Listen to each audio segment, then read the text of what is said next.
Hi friends, welcome to my channel. First time ನನ್ನ channel ನೋಡ್ತೀರಿ subscribe ಮಾಡ್ಕೊಳ್ಳಿ friends. ಈ ವಿಡಿಯೋ ಇಷ್ಟ ಆದರೆ ಒಂದು ಲೈಕ್ ಕೊಡಿ. ಇದೊಂದು simple design, piping design friends. ನಾನು ಆಲ್ರೆಡಿ ಇಲ್ಲಿ ಕಟ್ ಮಾಡಿ ಇಟ್ಕೊಂಡಿದ್ದೀನಿ. ಆ ಪೀಸ್ ಇದು ಸೀರೆ ಪೀಸು. ಸೀರೆಯಲ್ಲಿ ಸಿಕ್ಕಲಿಲ್ಲ, ನಾನು ಬೇರೆ ಎಕ್ಸ್ಟ್ರಾ ಪೀಸ್ ಮ್ಯಾಚಿಂಗ್ ಕಲರ್ ತೊಗೊಂಡಿದ್ದೀನಿ. ಬೇರೆದಿತ್ತು, ಅದರಲ್ಲಿ ಅದು ಜಿಗ್ಜಾಗ್ ಎಲ್ಲ ಓವರ್ಲಾಕ್ ಎಲ್ಲ ಮಾಡಿ ಇಟ್ಬಿಟ್ಟಿದ್ದೀನಿ. ಹಾಗಾಗಿ ಎಕ್ಸ್ಟ್ರಾ ಪೀಸೇ ತೊಗೊಂಡೆ. ನಾನು ಗ್ರೀನಲ್ಲೇ ಕೊಡೋಣ ಅನ್ನೋದು ಪ್ಲಾನ್ ಇತ್ತು, ಆದರೆ ಪೀಸ್ ಮ್ಯಾಚಿಂಗ್ ಸಿಕ್ತಲ್ಲ ಅಂದ್ಬಿಟ್ಟು ಇವಾಗ ಮಧ್ಯಕ್ಕೆ 3 ಸ್ಟೆಪ್ಪಲ್ಲಿ ಕೊಡೋಣ ಅಂದ್ಬಿಟ್ಟು ಕಟ್ ಮಾಡ್ಕೊಂಡಿದ್ದೀನಿ ನೋಡಿ. ಅದು ನಮಗೆ ಒಂದು ಕಾಲು ರೆಡಿ ಬರಬೇಕು. ಪೈಪಿಂಗ್ ಎಲ್ಲ ಇಟ್ಕೊಂಡು ಒಂದು ಕಾಲ್ಗೆ 3 ಸ್ಟೆಪ್ಪಲ್ಲಿ ರೆಡಿ ಮಾಡೋಣ ಅಂತ. ಇದು ಪೈಪಿಂಗ್ ಡಿಸೈನು ತುಂಬ ಚೆನ್ನಾಗಿ ಬ್ಯೂಟಿಫುಲ್ಲಾಗಿರುತ್ತೆ. ಟ್ರೈ ಮಾಡಿ. ಕಡಿಮೆ ಬಟ್ಟೆ ಸಾಕು, ಇದಕ್ಕೇನು ಜಾಸ್ತಿ ಏನು ಬೇಡ. ನಾನು ಹೇಳಿದ್ನಲ್ಲ 3 ಪಟ್ಟಿ ಮತ್ತು ಪೈಪಿಂಗ್ ಆದರೆ ಸಾಕು ಬಟ್ಟೆ. ನಾನು ಆಲ್ರೆಡಿ ಆ ಸೀರೆ ಎಲ್ಲ ಜಿಗ್ಜಾಗ್ ಮಾಡಿಬಿಟ್ಟಿದೆ, ಹಂಗಾಗಿ ಬೇರೆ ಪೀಸ್ ನೋಡಿದೆ ಮ್ಯಾಚಿಂಗ್ ಆಗುತ್ತೆ ಅಂದ್ಬಿಟ್ಟು ಆ ಥರ ಕೊಡೋಣ, ಚೆನ್ನಾಗಿರುತ್ತೆ ಕಾಂಬಿನೇಷನು. ಗ್ರೀನಲ್ಲೇ ಕೊಡೋಣ ಅಂದ್ಕೊಂಡೆ, ಮತ್ತು ಈ ಥರ ಕೊಟ್ಟರೆ ಚೆನ್ನಾಗಿರುತ್ತೆ ಅಂದ್ಬಿಟ್ಟು ತೊಗೊಂಡಿದ್ದೀನಿ. ಮತ್ತು ಇವಾಗ ಇದನ್ನು ಈ ಥರ 2 ಕಡೆನೂ ಕಟ್ ಮಾಡಿಕೊಂಡು ಸ್ಟಿಚ್ ಮಾಡ್ಕೊತಾ ಇದ್ದೀನಿ ಸುತ್ತ. ಈಗ ಸ್ಟಿಚ್ ಮಾಡ್ಕೊಂಡಾದ್ಮೇಲೆ 2 ಪೀಸನ್ನು ಅದೇ ರೀತಿ ಸ್ಟಿಚ್ ಮಾಡ್ಕೋಬೇಕು. ಆಮೇಲೆ ಪೈಪಿಂಗ್ ಕೊಡಬೇಕು. ಇನ್ನೌಟ್ ಏನು ಮಾಡೋಂಗಿಲ್ಲ ಇದು, ಯಾಕೆಂದರೆ ಪೈಪಿಂಗ್ ಕೊಡ್ತೀವಲ್ವಾ, ಹಂಗಾಗಿ ಇನ್ನೌಟ್ ಏನು ಬೇಡ. ನೋಡಿ ಈ ರೀತಿ 2 ಕಡೆ ಪೀಸನ್ನು, ಇದು ಬಾಕ್ಸ್ ಟೈಪಲ್ಲಿ ಬರುತ್ತೆ ಡಿಸೈನು. ಈ ರೀತಿ ಸುತ್ತ ಸ್ಟಿಚಿಂಗ್ ಹಾಕ್ಕೊಂಡಾದ್ಮೇಲೆ ನಾವು ಆಲ್ರೆಡಿ ಇದು ಪೀಸನ್ನು ನಾನು ಕಟ್ ಮಾಡಿ ಇಟ್ಕೊಂಡಿದ್ದೀನಿ. ಪೀಸ್ನ ಕ್ರಾಸ್ ಪೀಸಲ್ಲಿ ಕಟ್ ಮಾಡಿ ಇಟ್ಕೊಂಡಿದ್ದೀನಿ, ಅದನ್ನು ಜಾಯಿಂಟ್ ಮಾಡ್ಕೋಬೇಕು. ಆ ಜಾಯಿಂಟ್ ಮಾಡ್ಕೊಂಡಾದ್ಮೇಲೆ ಪೈಪಿಂಗ್ ಕೊಡಬೇಕಾಗುತ್ತೆ. ಇದಕ್ಕೆಲ್ಲ ಕ್ರಾಸ್ ಪೀಸೇ ತೊಗೊಳ್ಳಿ, ಮಾಮೂಲಿ ಪೀಸೆಲ್ಲ ತೊಗೊಬೇಡಿ. ಯಾವುದೇ ಆದರೂ ಅಷ್ಟೇ, ಈ ಥರದಕ್ಕೆಲ್ಲ ಈ ಥರ ಕ್ರಾಸ್ ಪೀಸ್ ಕಟ್ ಮಾಡಿಕೊಂಡು ಇವಾಗ ಜಾಯಿಂಟ್ ಮಾಡ್ಕೊತಾ ಇದ್ದೀನಿ ನೋಡಿ. ಕರೆಕ್ಟಾಗಿ ಅದು ಎಕ್ಸ್ಪೆಂಡ್ ಆಗಬೇಕು, ಆ ಥರ ಇರಲಿ. ಈ ಥರ ಸೇರಿಸಿ ಎಲ್ಲನೂ ಜಾಯಿಂಟ್ ಮಾಡಿ ಡಬಲ್ ಸ್ಟಿಚ್ ಹಾಕ್ಕೊಳ್ಳಿ, ನೀಟಾಗಿರುತ್ತೆ. ಈ ರೀತಿ ಸ್ಟಿಚಿಂಗ್ ಹಾಕ್ಕೊಂಡಾದ್ಮೇಲೆ ಇದು ಪೈಪಿಂಗ್ ಕೊಡಬೇಕಾಗುತ್ತೆ. ಪೈಪಿಂಗ್ ಕೊಡಬೇಕಾದ್ರೆ ಸ್ವಲ್ಪ ಎಳೆದು ಕೊಡಿ, ಯಾಕೆಂದರೆ ಪೈಪಿಂಗ್ ನೀಟಾಗಿ ಒಂಥರ ಟೈಟಾಗಿ ಬರುತ್ತೆ, ಅದು ರೌಂಡಾಗಿ ನೀಟಾಗಿ ಬರುತ್ತೆ. ಇಲ್ಲ ಸ್ವಲ್ಪ ಲೂಸ್ ಥರ ಬಂದ್ಬಿಡುತ್ತೆ. ಅದೊಂಚೂರು ಎಳೆದ್ರೆ ಏನಾಗುತ್ತೆ, ನೀಟಾಗಿ ರಫಾಗಿ ಒಂಥರ ಗುಂಡಕ್ಕೆ ಬರುತ್ತೆ ಪೈಪಿಂಗು. ಅದಕ್ಕೋಸ್ಕರ ಇವಾಗ ಎಮ್ಮಿಂಗೆಲ್ಲ ಎಳೆಯೋಕ್ಕೆ ಹೋಗಬಾರ್ದು, ಪೈಪಿಂಗ್ ಮಾತ್ರ ಒಂಚೂರು ಜಾಸ್ತಿ ಎಳಿಬಾರ್ದು. ಒಂದು ಸ್ವಲ್ಪ ಈ ರೀತಿ ನೀಟಾಗಿ ಕಟ್ ಮಾಡಿಕೊಂಡು, ನಾನು ಸ್ವಲ್ಪ ಜಾಸ್ತಿನೇ ಕಟ್ ಮಾಡ್ಕೊಂಡಿದ್ದೀನಿ, ಕೆಳಗಡೆಗೆಲ್ಲ ಬೇಕಾಗುತ್ತೆ ಸ್ಲೀವ್ಸ್ಗೆಲ್ಲ ಅಂದ್ಬಿಟ್ಟು. ಈ ರೀತಿ ನಾವು ಮಾರ್ಕ್ ಡೀಪ್ ಎಷ್ಟಿತ್ತು ಅಷ್ಟಕ್ಕೆ ಮಾರ್ಕ್ ಮಾಡಿಕೊಂಡು ಇವಾಗ ಪೈಪಿಂಗ್ ಸ್ಟಿಚ್ ಮಾಡ್ಕೋಬೇಕು. ನಾನು ಆಗಲೇ ಹೇಳ್ದಂಗೆ ಚೂರು ಎಳ್ಕೊಂಡು ಸ್ಟಿಚ್ ಮಾಡ್ಕೊಳ್ಳಿ. ಸ್ಟಿಚ್ ಮಾಡಿಕೊಂಡು ಮಾಮೂಲಿ ಅದನ್ನು ಫೋಲ್ಡ್ ಮಾಡಿ, ಎಷ್ಟು ಬಟ್ಟೆ ಬಿಟ್ಟಿರ್ತೀವಲ್ಲ ಅಷ್ಟಕ್ಕೆ ಫೋಲ್ಡ್ ಮಾಡಿ ಸ್ಟಿಚ್ ಮಾಡಿ. ನಾವು ಬಟ್ಟೆ ಎಷ್ಟು ಬಿಟ್ಟಿರ್ತೀವಲ್ಲ ಅಷ್ಟಕ್ಕೆ ಫೋಲ್ಡ್ ಮಾಡಿಬಿಟ್ಟು ಸ್ಟಿಚ್ ಮಾಡ್ಕೋಬೇಕು. ಆವಾಗ ನಮಗೆ ಪೈಪಿಂಗ್ ನೀಟಾಗಿ ಬರುತ್ತೆ. ಆಮೇಲೆ ನೋಡಿ, ಈ ರೀತಿ ನಾನು ಇಲ್ಲಿ ತೋರಿಸ್ತಾ ಇದ್ದೀನಲ್ಲ, ಅದೆಷ್ಟು ಬಟ್ಟೆಗೆ ಸ್ಟಿಚ್ ಮಾಡಿದ್ವಿ ಅಷ್ಟಕ್ಕೆ ಮಾತ್ರ ಫೋಲ್ಡ್ ಮಾಡಿ ಒಂದು ಸ್ಟಿಚ್ ಹಾಕ್ಕೊಳ್ಳಿ. ಆಮೇಲೆ ಅದು ಎಕ್ಸ್ಟ್ರಾ ಬಟ್ಟೆ ಒಳಗಡೆ ಇರುತ್ತಲ್ಲ, ಅದನ್ನು ತೆಗೆದುಬಿಡಿ. ಕಟ್ ಮಾಡಿ ತೆಗೆದುಬಿಟ್ರೆ ತಿರುಗಿ ಇದನ್ನು ಮತ್ತೆ ಒಂದು ಫೋಲ್ಡ್ ಮಾಡಿದಾಗ ಆ ಬಟ್ಟೆ ಇರಬಾರ್ದು ಅಲ್ಲಿ, ಅದಿದ್ದರೆ ಹಂಗೆ ಕಾಣಿಸುತ್ತೆ ನೋಡಿ. ಈ ರೀತಿ ಕಟ್ ಮಾಡಿಬಿಟ್ರೆ ಅವಾಗ ನಾವು ಫೋಲ್ಡ್ ಮಾಡಿದಾಗ ಏನು ಕಾಣಿಸಲ್ಲ, ಫಿನಿಶಿಂಗ್ ಆಗಿರುತ್ತೆ. ಹಾಗಾಗಿ ಇವಾಗ ನೋಡಿ, ಸಣ್ಣದಾಗಿ ನಿಮ್ಗೆ ಎಷ್ಟು ಸಣ್ಣ ಬೇಕೋ ಅಷ್ಟು ಸಣ್ಣದಾಗಿ ಹಿಂಗೆ ಸ್ಟಿಚ್ ಮಾಡ್ಕೊಳ್ಳಿ, ನೀಟಾಗಿ ಬರುತ್ತೆ. ಒಂಥರ ಸೂಪರಾಗಿ ಕಾಣಿಸುತ್ತೆ ಪೈಪಿಂಗು. ಅದು ಈ ಥರ ಆಪೋಸಿಟ್ ಕಲರಲ್ಲಂತೂ ನೋಡೋಕ್ಕೆ ಲುಕ್ಕಾಗಿರುತ್ತೆ, ಅದು ಹಾಕ್ಕೊಂಡಾಗ ತುಂಬ ಚೆನ್ನಾಗಿ ಕಾಣಿಸುತ್ತೆ. ಈ ರೀತಿ 2 ಕಡೆನೂ ಇದೇ ರೀತಿ ಸ್ಟಿಚ್ ಮಾಡ್ಕೋಬೇಕಾಗುತ್ತೆ. ಇದು ಸ್ಟಿಚ್ ಮಾಡ್ಕೊಂಡಾದಮೇಲೆ ನಾವು ಪೀಸ್ಗಳು ಕಟ್ ಮಾಡಿ ಇಟ್ಕೊಂಡಿದ್ದೀವಲ್ಲ ಪಿಂಕ್ ಕಲರ್ದು, ಅದು ಸೀರೆ ಕಲರು, ಅದು ಬೇರೆ ಎಕ್ಸ್ಟ್ರಾ ಪೀಸ್ ತೊಗೊಂಡಿರೋದು. ಸೀರೆ ಪೀಸೆಲ್ಲ ತೊಗೋಬೋದು, ಆದರೆ ನಾನು ಆಲ್ರೆಡಿ ಅದನ್ನ ಜಿಗ್ಜಾಗು ಫಾಲ್ಸ್ ಎಲ್ಲ ಹಾಕ್ಬಿಟ್ಟಿದ್ದೀನಿ, ಮತ್ತೆ ಕಟ್ ಮಾಡೋದು ಬೇಡ ಅಂದ್ಬಿಟ್ಟು ಬೇರೆ ಪೀಸ್ನ ತೊಗೊಂಡೆ. ಇತ್ತು ಆ ಕಲರ್ ಇದ್ದದ್ರಿಂದ, ಹಿಂಗೆ ಬೇರೆಯವ್ರ ಲಂಗ ಬ್ಲೌಸ್ ಹೊಲ್ದಿದ್ನಲ್ಲ ಆ ಪೀಸ್ ಇತ್ತು, ಅದೇ ಕಲರ್ ಮ್ಯಾಚ್ ಆಗುತ್ತೆ ಅಂದ್ಬಿಟ್ಟು ತೊಗೊಂಡೆ. ಇವಾಗ ನೋಡಿ, ಈ ಕಡೆ 2 ಕಡೆನೂ ಅದೇ ರೀತಿ ಸ್ಟಿಚ್ ಮಾಡ್ಕೋಬೇಕು.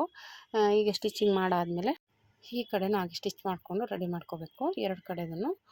ಹೀಗೆ ಸ್ಟಿಚ್ ಮಾಡ್ಕೊಂಡಾದ್ಮೇಲೆ ನಾನು ಹೇಳ್ದಂಗೆ ಆ ಪೀಸ್ಗಳು ನೋಡಿ 2 ರೆಡಿ ಆಯಿತು. ಈಗ ಸೈಡ್ಗೆ ಇಟ್ಬಿಟ್ಟು ಇವಾಗ ಇದಕ್ಕೆ ಗ್ರೀನ್ ಕಲರಲ್ಲಿ ಕೊಡ್ತಾಯಿದ್ದೀನಿ, ಯಾಕೆಂದರೆ ಅದು ಪಿಂಕ್ ಇದೆ.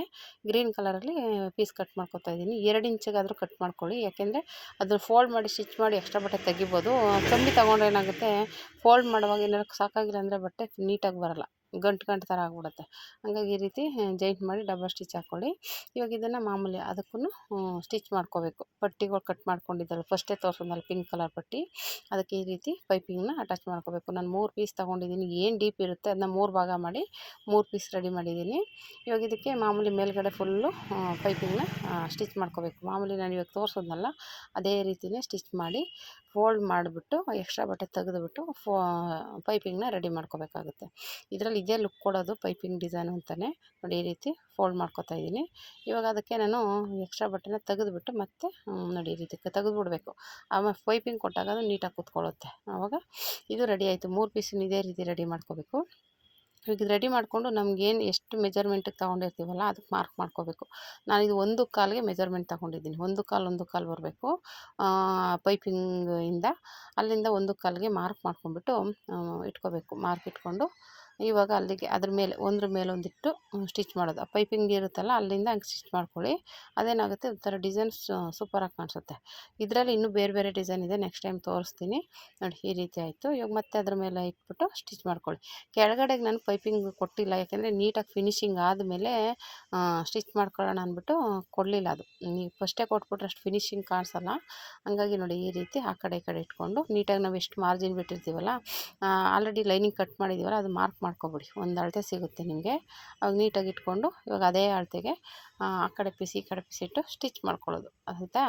ಇದೇನು ಕಷ್ಟನೇ ಆಗಲ್ಲ. ನೀವು ಈಗ ಕಲಿತಾ ಇರೋರಾದ್ರೂ ಈಸಿಯಾಗಿ ಸ್ವಲ್ಪ ಸ್ಟಿಚಿಂಗ್ ಬರ್ತಾಯಿದೆ ಅಂದರೆ ಸಾಕು, ನಿಮ್ಗೆ ಐಡಿಯಾ ಬಂದುಬಿಡುತ್ತೆ.